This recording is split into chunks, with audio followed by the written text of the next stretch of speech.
Comenzamos el bloque informativo en Extra News.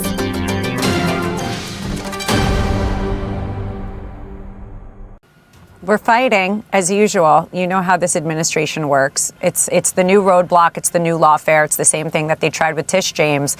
And now they're doing it with U.S. attorneys and judges, and it's not just me.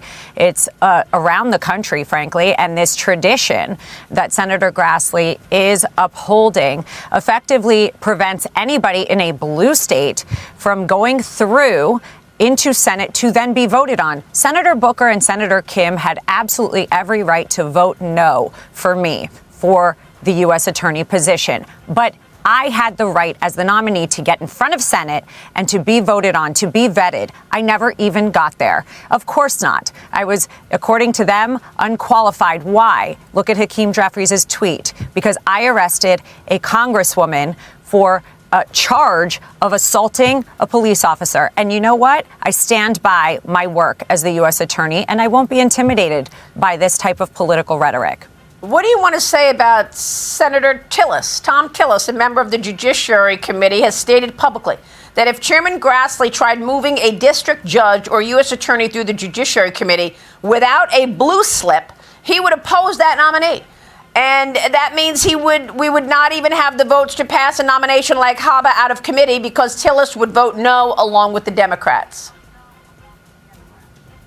It's not surprising. You know, they're trying to look at this as they all need to get along to go along, but they're not looking at what this does. The president was rightfully voted in by a majority of Americans, and he is entitled to pick his U.S. attorneys, his Department of Justice officials, his judges, so that we can continue the agenda that the American public voted for, which is to get rid of crime. In the state of New Jersey in June alone, we arrested over 300 criminals, illegals, rapists. What is so bad about that work? The truth is it has nothing to do with the work that we're doing. It has nothing to do with the crime that we're stopping. It has to do with trying to prevent President Trump from continuing his agenda, and it has to stop. So I would say to Senator Tillis and Senator Grassley, you are becoming part of the issue. You are becoming part of the antithesis of what we fought for 4 years. The same reason Tish James just got overturned in the appellate division, because it was a hoax and it was misused and abuse of power. And we cannot allow and promote that kind of behavior. It is not just about me. It is about people across the country, U.S. attorneys across the country that just want to do right by Americans that voted for President Trump in this administration. Alina, you think there's more to it as well because your first assistant was in the wedding party of the federal judge, right? Tell me more about that and the relationships behind the headlines here. Yeah, in New Jersey, we had a very strange situation that I was made very aware of months ago.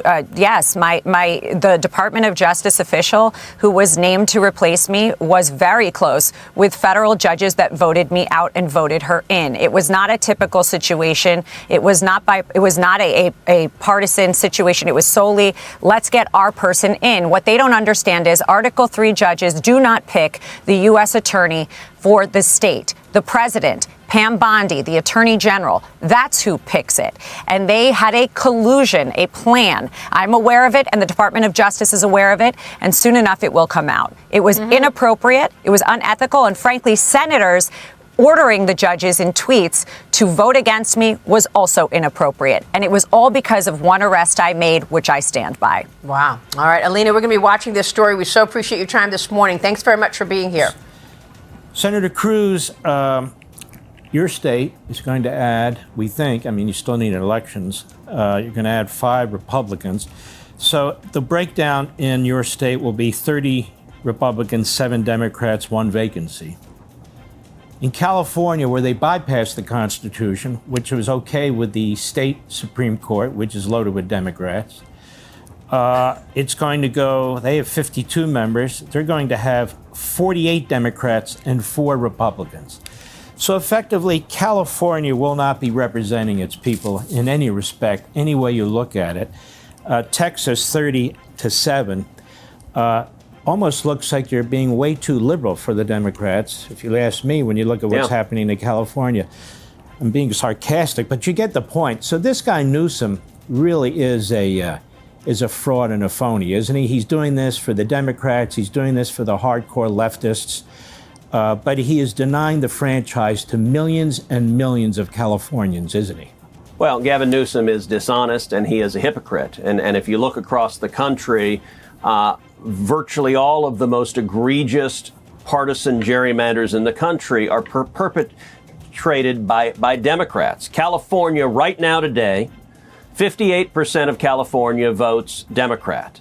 The current congressional delegation in California is 43 Democrats and 9 Republicans. That is 83% Democrat right now. So 58% votes Democrat. They get 83% of the delegation. How about Illinois? Illinois, 54% of Illinois votes Democrat. Their congressional delegation is 14 Democrats and just 3 Republicans. That's 82%. 54% of the state gets 82% of the delegation. How about Massachusetts? Massachusetts actually says to California and Illinois, sit down, hold my beer. Massachusetts, about 35% of the state votes Republican. They get 0 congressional representation. There are 9 congressional seats in Massachusetts. All 9 are drawn to elect Democrats. It is 9-0, 100% Democrat. Now, how about Texas? Texas right now, about 56% of the state votes Republican. The current breakdown is 24 Republicans, 14 Democrats. That's 63%. So 56% of the state is electing 63% of the delegation. The new map that is drawn to elect 5 more Republicans is going to take Texas from 63% to 76%. 76% is still less than California. It is less than Illinois. It is less than Massachusetts. It is less than Connecticut. It is less than Maryland. It is less than the egregious partisan gerrymanders. And what does Gavin Newsom say? Well, 83% is not enough. We want to basically obliterate the 40-some-odd% of Californians who vote Republican. We want to take away their ability to elect any Republicans to Congress. I agree with you, Mark. If California does this, Texas ought to go back. We can redraw our map to elect all Republicans. If they're going to do that, Gavin Newsom is telling you he doesn't care about democracy. He cares about Democrats being in power. If they're going to do that, we ought to press back. And because the Democrats have been so abusive on this, if Newsom wants to start this arms race, there are a bunch of other Republican states that can redraw their maps. And at the end of the day, we would see a significant increase between 12 and 14 new Republicans in the House if every state starts doing this. So Newsom ought to be really careful about the fights he's picking. Although, to be honest, he doesn't care. What he's really doing is auditioning for the left-wing socialist and Israel-hating lunatics in the Democrat Party because he wants to be president in 28. And for him, for Gavin Newsom, this is all about presidential politics in 28. But Gavin Newsom isn't that bright because Gavin Newsom has to understand the whole country's not California, where the Democrats have such a significant advantage over the Republicans. And Republicans throughout the country should also take note, independents throughout the country should also take note that what Gavin Newsom has done in California destroyed it in every way, in every conceivable way. Now he's destroying one man, one vote, which is a belief that we've had for a long time in this country, Ted Cruz. He is desperate to get the Democrat nomination. But if he gets it, in my view, as a result of this and all the rest, but particularly this, he's not going to get many Republican or independent votes. Muy pronto, vuelve a escuchar las noticias más relevantes en este canal de noticias.